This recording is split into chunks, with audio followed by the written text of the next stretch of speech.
Welcome to Parenting in Presence. Today with us, we have an exciting guest with us who is Dr. Preeti. Yes, you heard it right, Dr. Preeti. She is not a doctorate in education, but she is an professional doctor. You could say, all of a sudden, why I have navigated interviewing a doctor. It is because we talk a lot about parenting and education, and what comes all before this is getting pregnant and having a child.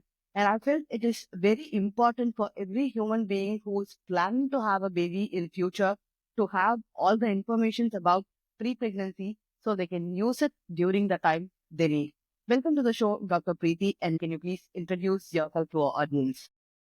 Hello, I'm Dr. Preeti. I'm an practicing obstetrician and gynecologist. Thank you, Dr. Preeti. And for today's show, I would like to start with a rapid fire of true or false with a few questions, and then we'll dive deeper into the true or false. Then it might be an Viva session, like how I used to give in the practicals. I think it's similar to that. And yes, going to the rapid fire. The first question, if a couple decides to have a baby, do they need to consult a doctor before planning? True. Women's fertility declines sharply after 30, whereas for men, it doesn't decline. False. Men's lifestyle choices like smoking, alcohol, and excessive exercises impact pregnancy. True. Regular exercises, including weight training, helps women to get fertile easily. True. Ovulation happens on 14th day for every woman. No, false. So thank you so much, doctor, for this quick rapid fire. And now let's deep dive into the questions regarding pre-pregnancy. So my first question, how early should a couple consult an gynecologist when they plan to get conceived? And is it mandatory? Yeah. Actually, it's a valid question because everyone have the same doubt. Because why should we consult a doctor when we are healthy? But if means everyone will say that the family planning is the method to control the birth of the child. But actually, the family planning is a technique we should plan, however, the future generation should be. We are earning so much and we are learning and doing all the work. Everything is just to lead a wealthy lifestyle. But we should lead a healthy lifestyle as well. It should be the motto to lead both a healthy and wealthy lifestyle. To lead a wealthy lifestyle, we will have things, we are working and doing all sorts of the things which are necessary to increase and boost our wealth. But to have a healthy lifestyle and healthy generation, we should plan prior. Ideally, I will say whenever a woman is going to get married, if they are going to plan the pregnancy soon after their marriage, then they should consult a doctor even before their marriage. Now, because actually certain factors are there to have a healthy babies. The first and foremost thing is like having an ideal weight. Nowadays, because of the lack of physical activity and we are having more caloric foods rather than high fibers, more caloric foods are leading to an excessive weight gain in a women. In the olden days, the women usual weight of the women will be around 45 to 50 kg. But right now, all of our teenage girls are mostly around 50 kg, which means that they had been given excessive calories throughout their life, and this excessive calories can have impact not only on their future babies and generation, but also on their long term lifestyle even. So it is always to maintain ideal BMI. The normal BMI is calculated basically according to their height and weight. Based on that, we used to calculate. It's available in all the apps. You can calculate the BMI with your height and weight and age and sex. An ideal BMI is between 18 to 25. It's an ideal BMI in which the women should try to consider.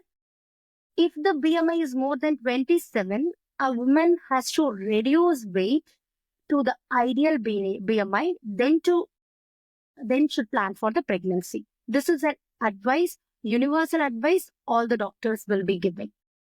Why we are focusing on the weight so much is like woman's womb is going to carry the baby, and it can have a lots and lots of implication. Even the starting from the placentation to the organs development, everything will depends upon the food that a woman is going to give to the baby through the placenta. So that placentation should be better. That placentation, everything will be better if a woman is having an ideal BMI.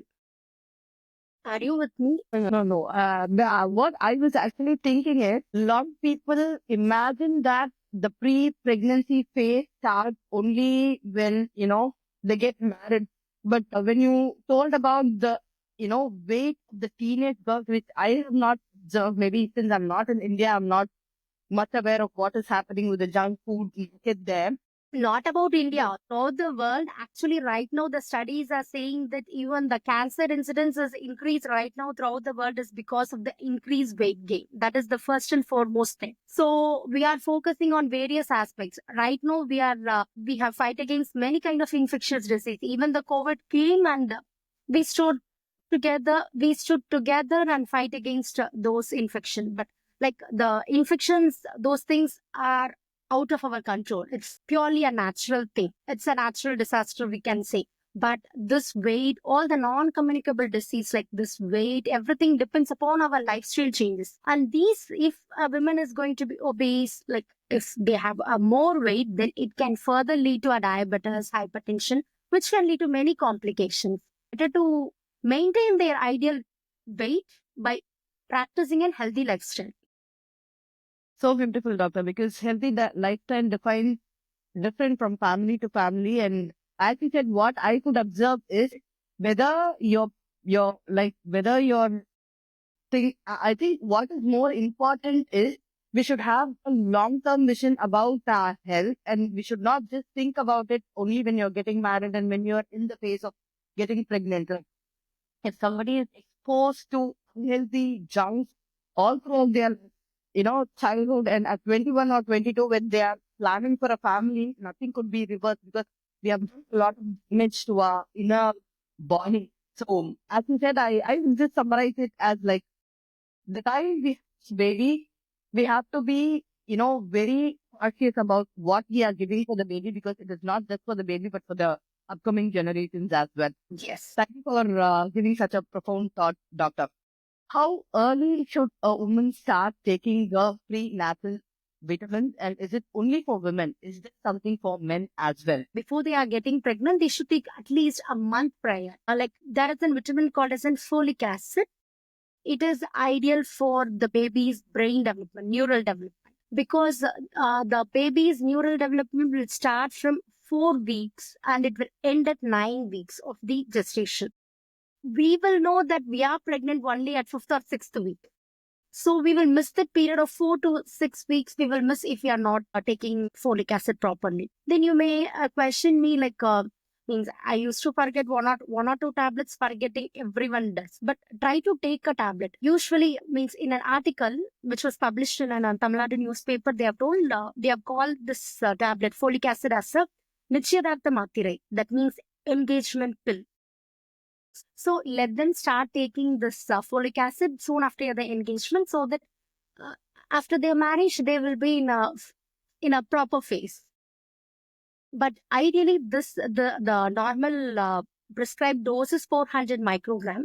But we might have to take a high dose of folic acid if a woman are having a previous baby who have a brain abnormality, like any kind of neural tube defects. If a woman is having the previous baby with neural tube defects, and if a woman is a diabetic, and if a woman is taking an anti-epileptic tablets, that is the tablets for the convulsions, and if a woman is obese, more than if they are having excess weight, for those women, we have to take a high dose of folic acid in order to prevent this complication. Men, they can take, but since the woman is taking the baby, the woman's womb is taking the baby, it's an ideal thing for a woman to take at least prior to the conception. But leading a healthy life for a baby, the healthy lifestyle should be led by the couples rather than by a female alone. Thank you, doctor, for clarifying that. And what actually happens, like what are all the actual tests that are done in the hospitals when a couple come for a pre-pregnancy checkup? Ideally, preconceptionally, they should be given a check if they are having a family history of diabetes. It's better to have the blood sugar checking or HbA1c. It is a 3-month sugar value. That checking has to be done. And if they are immune to rubella, if they know that they have been vaccinated with an MMR vaccine, that is rubella vaccine, that is fine. Otherwise, ideally, it's always better to immunize them with a rubella vaccine. And right now, there is a vaccine called as an cervical cancer vaccine. It is usually advocated in an adolescent girls rather than in a women of an reproductive age group. It is advocated between usually throughout the world. It is given if they are less than 15 years, like from 9 to 15, they are given at the 2-dose schedules. 9 to 14, basically 2-dose schedule, 0 dose, and after 6th month. And if it is then after 15 years, it is given up to 45 years of age, but the efficiency will be better if they are less than 25. It is given as a 3-dose, 0, 1, and 6. It's basically a vaccine which will prevent a cervical cancer, which is most commonly caused by a virus called as an HPV. This virus can lead to cervical cancer. This cancer is developed mostly because of then increased sexual activity or early exposure to the sex. So this vaccine will act better if a girl or woman is given this vaccine prior to their first coitus. After coitus, since we are exposed to the virus, the efficiency will be reduced. But if it is given prior to the coitus, the efficiency is better. Actually, WHO has marked a time limit. The WHO has taken a project on this thing to prevent the cervical cancer. They have made a project like 90% of the adolescent girls between 9 to 14 years has to get vaccinated by the year 2030. We would have reached some 2 to 3%. Because of the unawareness of the knowledge about this vaccine, we have not been. In certain countries, it is given free of cost. In a country like India, it's under trial. They are giving us a project, and they are also giving at free of cost for certain group of girls. Not for everyone, but it will come soon. But in many countries, it is given free of cost. Thank you, doctor, for sharing that. And how does thyroid play a role in pregnancy, both for men and women? Because a lot of time people don't realize that their thyroid hormones are not functioning well. So can you please throw some light on it? If a woman is having excessive weight gain and they are having lethargic and they have excessive hair loss, then we will check for thyroid. Because thyroid won't affect the fertility aspects. A woman will get conceived with the fertility, but the neural development, everything will be affected. But routine checking, as such, routine checking, what we will say a woman, it's like if their cycles are regular and if they are maintaining an ideal weight and they don't have any other specific symptoms, we usually will check and will give these 2 vaccinations. And if at all they have a family history, we will check for diabetes. But for thyroid, we routinely won't monitor as a preconceptional counseling. Because if we want to measure, if we want to do blood tests, there are lots and lots of blood tests are available in the market to check for a woman. But ideally, if they have a symptom, then we can check. Because if the thyroid levels are in a derangement, once again, I will say it's because of the lifestyle changes.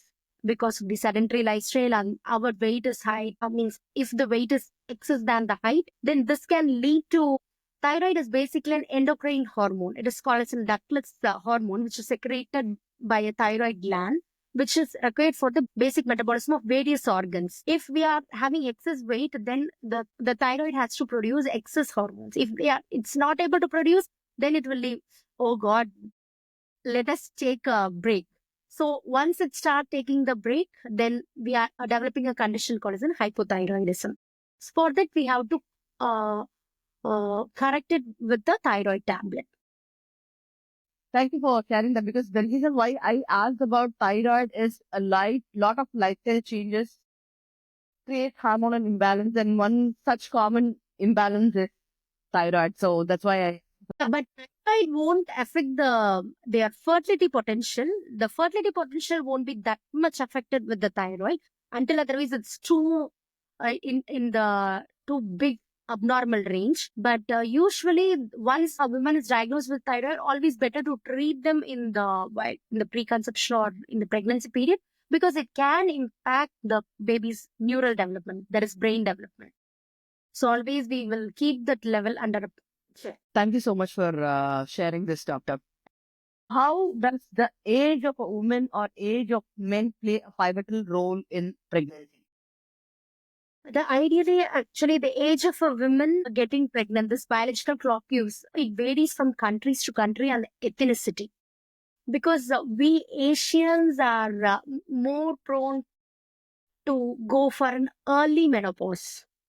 Like how much potential, how many number of eggs we are having is determined basically when we are in our mother's womb. Whenever we are in our mother's womb, it is determined. So, if women, the normal age of a menarche in an Indian girls is around some 11 to 15 years, and the normal age of menopause is also 46 to 50 years. But if you take the Western countries, it will be in the slightly higher age. It is basically because of the biological clock, which is difference between both our ethnicity and the European or American ethnicity. But right now, this everything has changed because of the abnormal lifestyle. Every girls are going to menarche at an earlier age. You might heard from your grandmothers, like they had their menarche at 15, 16, but we are after that, our mother's age had a menarche around 14, 15, and our age at 12, 13. Now, right now, the generation between 10 to 11. That is all because of the reduced physical activity that we are doing. The physical activity does not start like going to a gym. It starts with the normal day-to-day activity which is done at the home. Even sweeping a room and increasing and not taking a bike or not taking a car for the things which can be gone through a walk. If they start doing those things, then everything can be controlled at least to a certain level, which I believe. But I think right now all the mothers are in an idea to accept me.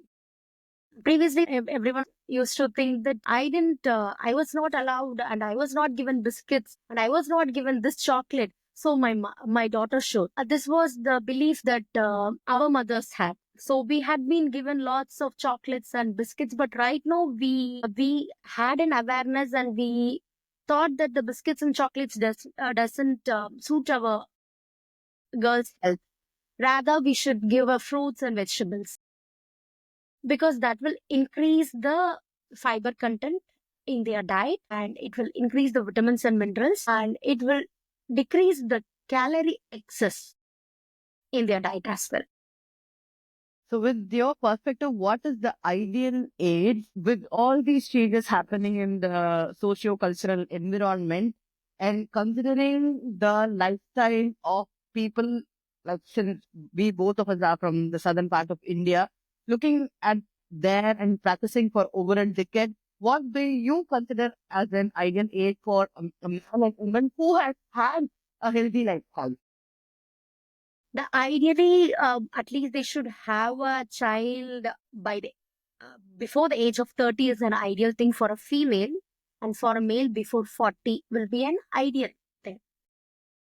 But because our potential and the delivery mechanism, everything got certain, will get into certain modification after the age of 25, even after the age of 25 in a women.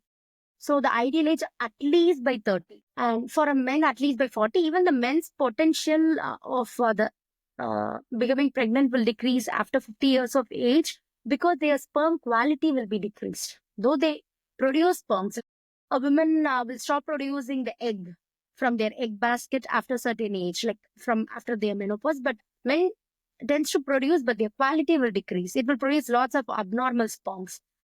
But Darwin's law always, the survival of the fittest will be there. Whatever abnormal thing, the God will take away. The God will abort all the abnormal embryos. Almost 75 to 80% of the embryos which are abnormal is not given into the world by nature. The remaining 15 to 20% will come and that too will get aborted within 12 weeks of the gestation. Only one person will remain with abnormalities. And we are here to manage those 1% and help you all. Thank you so much for sharing that, doctor. I want you to deep dive more into the lifestyle changes, which includes smoking, alcohol, and excessive exercise. Why I talk about excessive exercise is people think that if I do a lot of exercise and if I consume a lot of protein powders and all those things, I'll become really fit and I can produce, a healthy next generation. So can you please debunk some myths on it? And when we were children, it was only men who were smoking and men who were taking alcohol. But, there is also again a complete social transition happening with women taking alcohol and smoking. So how does this affect the pregnancy phase?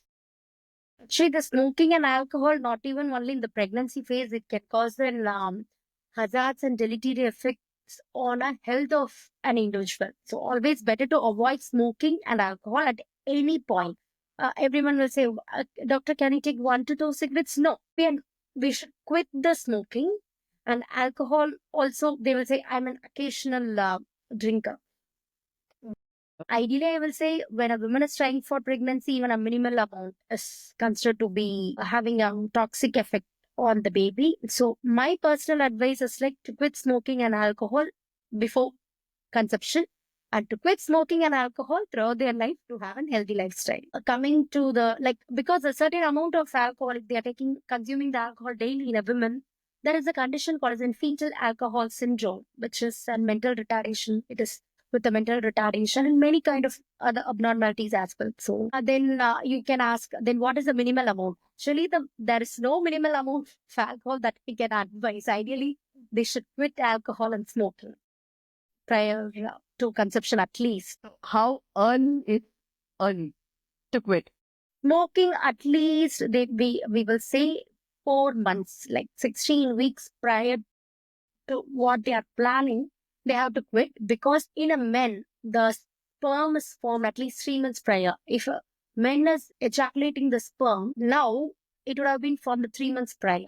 So ideally, it should be at least 16 weeks prior to their plan for pregnancy, both men and women, because it will cause some biological changes. If the body needs some biological change, it should be modified, no? So it also will take, it also should take time. So we will give at least 4 months. And how about alcohol, doctor? Alcohol in the same way, but at least 3 months we will say. Once you're quitting alcohol, then you quit quitting smoking, you quit the alcohol at the same instant so that it will be balanced.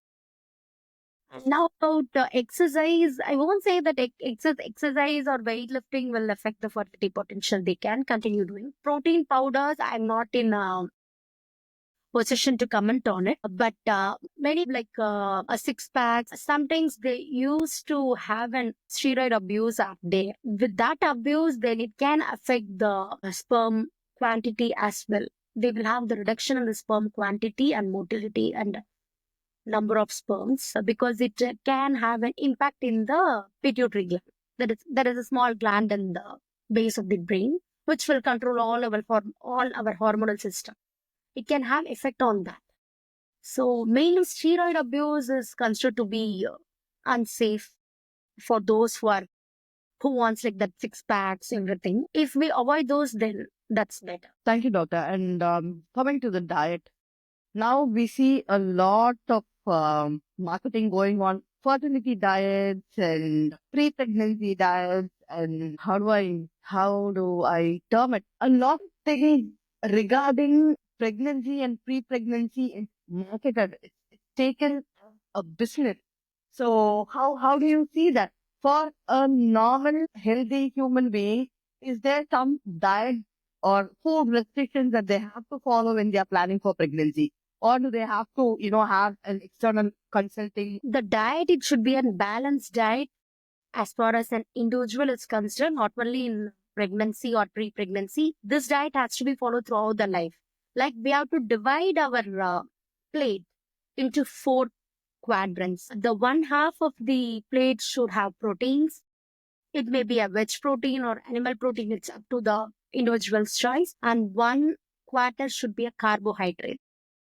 That also it depends, because the region to region it will vary. So let them have whichever carbohydrate which they like. And the remaining half of the plate, because we have covered only half of the plate, 1/2 protein and 1/2 flour. Remaining half should be an vegetable and fibers, fruits. Basically, in among the fruits and vegetables, if we are able to consume a low glycemic index fruits, then it's fine, because we used to have the fruits and vegetables as a low glycemic index or high glycemic index, because high glycemic index foods will increase the sugar level in our body instantly, and then it will decrease instantly. So we will tend to get hunger often.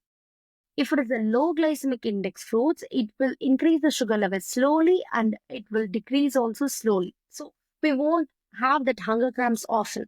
So better to take low glycemic index fruits and vegetables. The best low glycemic index vegetable is green leafy vegetables, which all of us dislike. But it is the best low glycemic index vegetable. And all our gourds, like bitter gourd, bottle gourd, all kind of gourds are mostly low glycemic. So I just came across a reel in Tamil which said, what are all the vegetables that ends with Kai is the Yes. traditional native, variety like Vendakai, Malakai, Kodalangai. So just chose those things was what it was told in a very funny way, but I think it meant a lot, because our ancestors have had all those food, and that is, I think, because of their life, we could call it as somewhat healthy. And if we are not going to follow that lifestyle and tend to get more modern, then we would see a very disastrous society in the future. See, it actually will depend upon where you are, because the vegetables and fruits which are native to the soil, means which are native to that soil, we should take when we are there. There is a saying like, whatever, when you are in Rome, you should be Rome. The same should be followed, because for that kind of nature, the nature has adapted even the vegetables and fruits to that nature. So we should consume those vegetables and fruits. It's not only the vegetables like our traditional kind, in whichever country all of us are, we should take the native fruits and vegetables so that we will have a better food habits. Absolutely. Living out of India, I feel that a lot, and I could resonate with it with a lot. Now coming to another myth when it comes to pregnancy, it's all with the ovulation of women. It is normally assumed that all women ovulate on their 14th day. So can you elaborate on detail about this?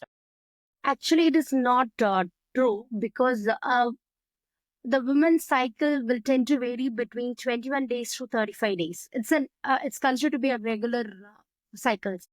Even a woman menstruating every 21 days is considered to be normal, and if they are menstruating every 35 days is considered to be normal. If it is less than 21 days and more than 35 days is considered to be irregular cycles. So if it is usually the ovulation will depend upon how many days of the cycle a woman have. The normal usual day menstrual cycle length is 28 days, that is 4 weeks. In that, 2 weeks of the proliferative phase, where the egg from the egg basket to grow, it will take 2 weeks, and it will get ovulated and will wait for the sperm. And if it's get conceived, like if it gets fertilized, then it will get implanted. Otherwise, that egg will dissolve in the next 2 weeks. So in a 28-day cycle, this is constant. Like they will ovulate on 14th day. But whereas if a woman is having 21-day cycle, then they will ovulate around day 7 or day 8, not on 14th day. So for a woman with a 21-day cycle, if they are trying for the pregnancy at the 14th day, they won't get pregnant. So always we have to check our menstrual cycle length and we'll plan for the pregnancy. The last 14 days is always a constant. Then you might wonder, how, doctor, I will identify my ovulation. Right now, there are a lot of ovulation kits available. So with that you can do, which is an easier one. Otherwise, you have to retrospectively note down your menstrual cycle for the last 3 months. what is the length of your menstrual cycle. If it is around 28 days, the ovulation is around 14 or 15. If it is around 30 days, it will be around 16 or 17. And if it is the 22 days, then it will be around day 7 or 8. Like, then you have to note it down yourself. It is very easy to calculate because right now we are managing multiple tasks, and to calculate the ovulation date is very easy. Thank you, doctor. And all this time we have spoken about the physical health of the women and the men. Can you throw us light on how important is the mental health of the couple or the mental health of the family during the entire pre-pregnancy phase? Mental health is important not only in a pre-pregnancy phase. It is ideal for every human being to have a better health. So the same mental health will have an impact on the baby as well. Right now, we are having a lot of autistic babies, everything, because it is purely, it may be, the reason may be the mental health of women would have been affected during the pre-pregnancy phase or during the antenatal period. Means these are all, it's not an evidence base, but these are all under trial. So always what we will say, like, to have an peaceful mental health whenever you're trying for a pregnancy. Because if you have a depression or anxiety or a low mood, it can cause various changes in the hormonal milieu of a woman's body, which itself can impact the baby's mental health as well and the baby's development. In a Tamil, there is a saying, if we have a wall, then we can draw a drawing. The same way, like, if we are in a good mental health, then our baby also will be in a good mental health. So always better to maintain. And it's not possible for couples to maintain a good mental health at all point of time, but at least around 60 to 70% of their antenatal period and pre-pregnancy, if they maintain a good mental health, it's better. Because throwing tantrums and angers is most common part of an human's life. I won't say like I cannot lead a saint's life. All the men will have the question on their mind that then I have to lead a saint life in my women's pregnancy. It's not possible for a man to lead a saint's life. If they have anger, they should show, but it should making a sense. Like, they should explain that since you have done this wrong, it's like I'm angry on you, like that. Not about shouting at them and making an abnormal means untoward environment. Instead of creating an untoward environment, it should be handled in a subtle way. Thank you so much, doctor, for answering all these questions patiently. And is there something else you wanted to add to our audience that about the pre-pregnancy period? What I will say is, like, before, whenever you have a time, better to reduce your weight or check so that you are having ideal weight and have a good mental health. Lead a healthy lifestyle. At least go for means the physical activity should be increased. At least a walking of 20 to 30 minutes 3 times a week. I'm not telling every day you go, 3 times a week, and take a balanced diet and plan your pregnancy. Thank you so much, doctor, for answering. Thank you so much. Thank you, everybody. And if you like this video, please hit the like button and share it with your friends and subscribe to our channel. And we'll talk with doctor more on the pregnancy phase and more on the labor phase and post-pregnancy phase.